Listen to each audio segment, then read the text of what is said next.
Another day with another story.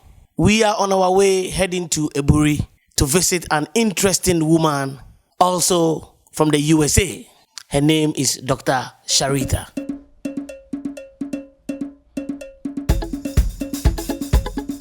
The eastern region of Ghana is a rich blend of dramatic landscape. I realized that there is a lot of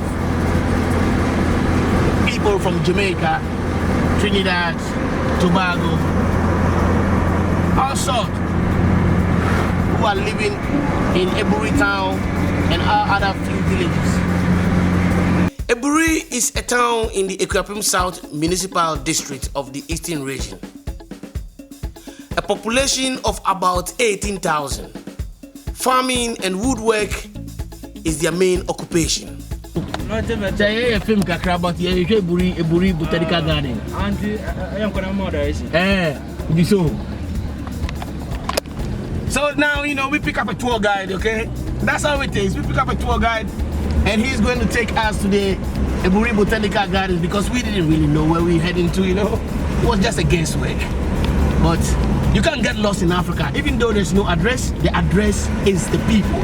Okay, when we finish, we go look for you. Okay, bro. The main attraction in this region is the Botanical Gardens, which attracts tourists from all over the world. It was established in March 1890.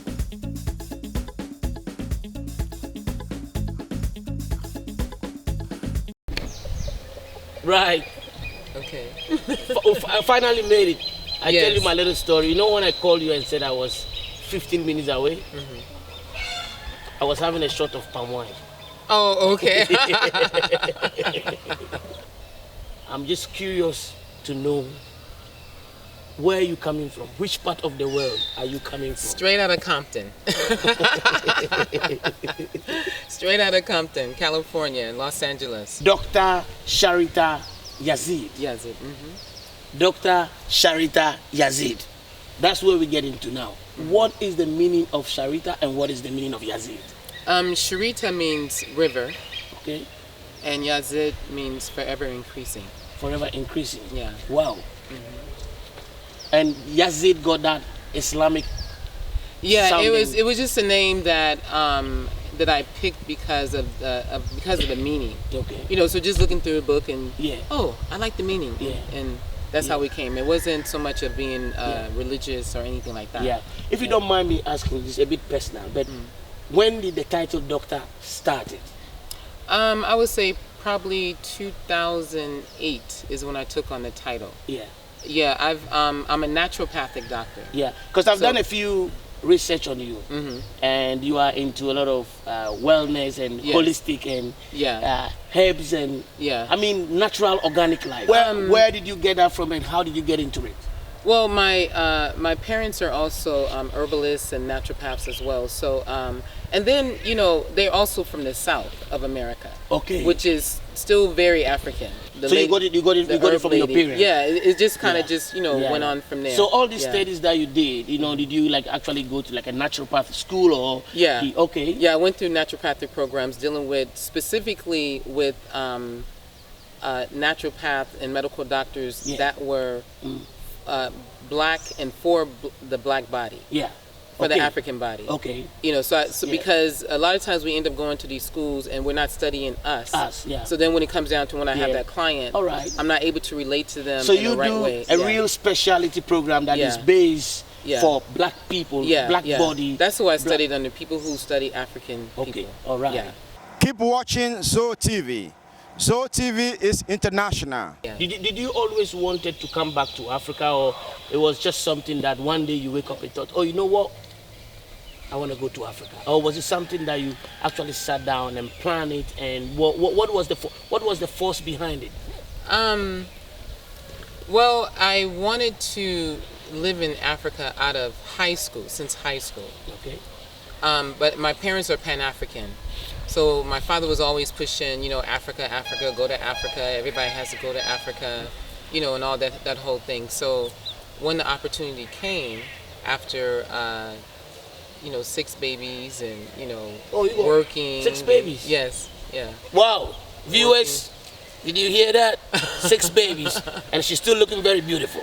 When you say that you had Pan-African parents, it's something that I like to touch on. Does that mean that your parents were more into the African ideology and African philosophy and African cultural stuff? Yeah. Is that what you mean? Yes. Okay. Yes. But, African centered. Yeah, African centered. So you mean that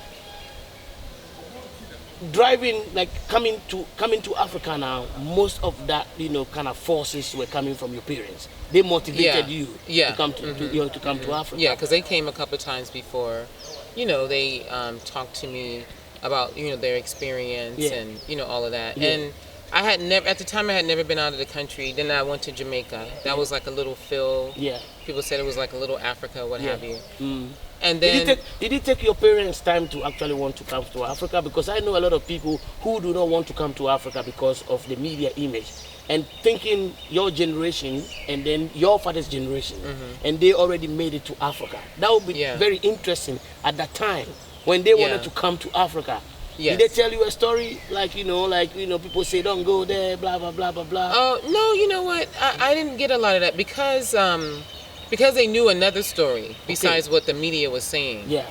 Then it was more of, you know, we were romanticizing Africa. Yeah. You know, it was more of the thing of like what we're supposed to be and all of our principles and everything that we decide to add to our lives. Yeah. You know, that was African philosophy or thought process or what have you. So, so when it came down to them coming to Africa, I don't remember.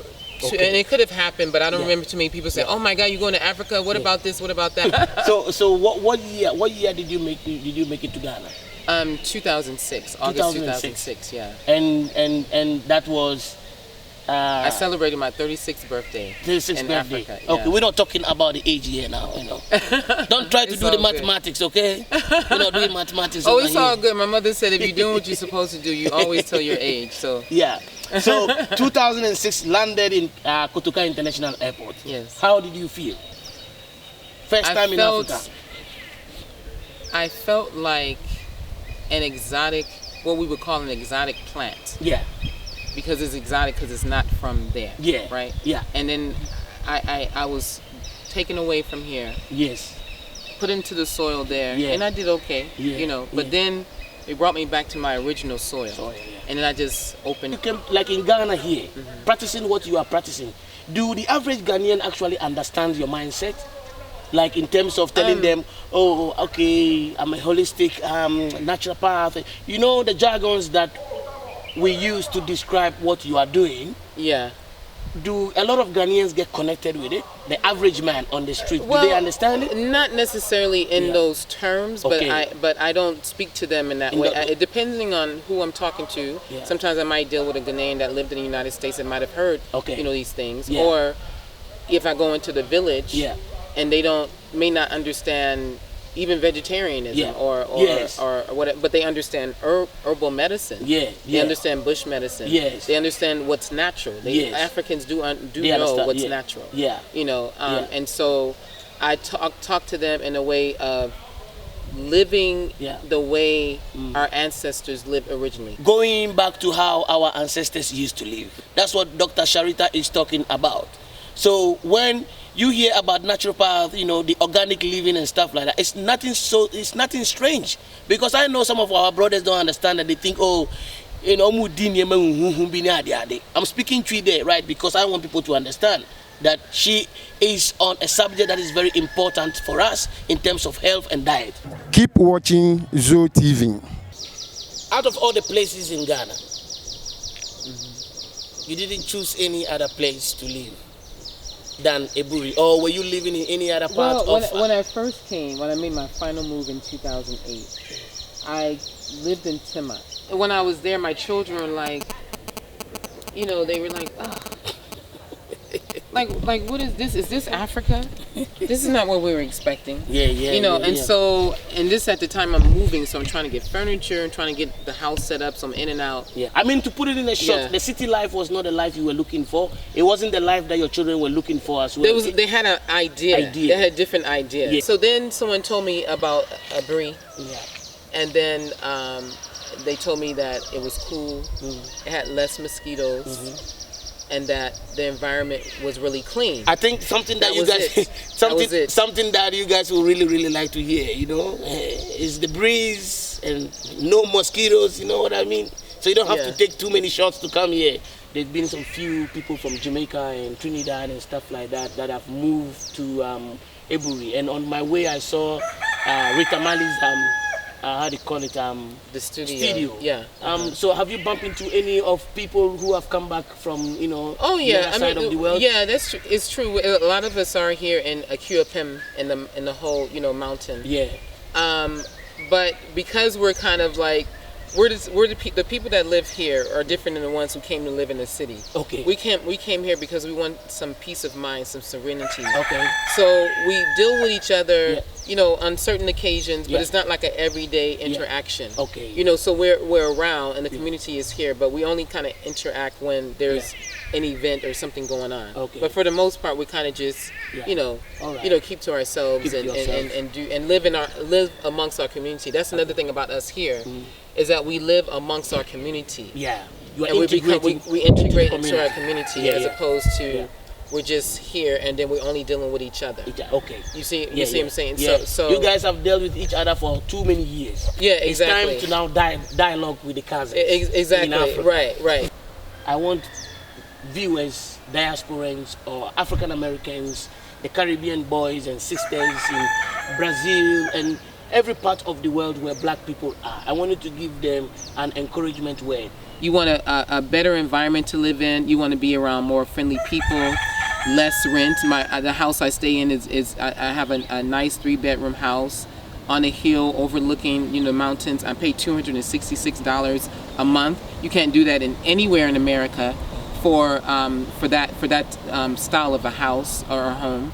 I get fresh fruits and vegetables.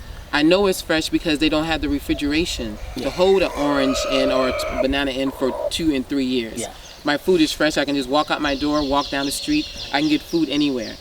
If you were to choose a tribe that you feel like you might have come from that tribe in Ghana, what tribe do you think that you might come from? I told myself that I would let Africa tell me where I came from. ZOH TV. This is how we do it. You leave your comments, you subscribe, you share, you tell us what you think. ZOH TV. Keep watching.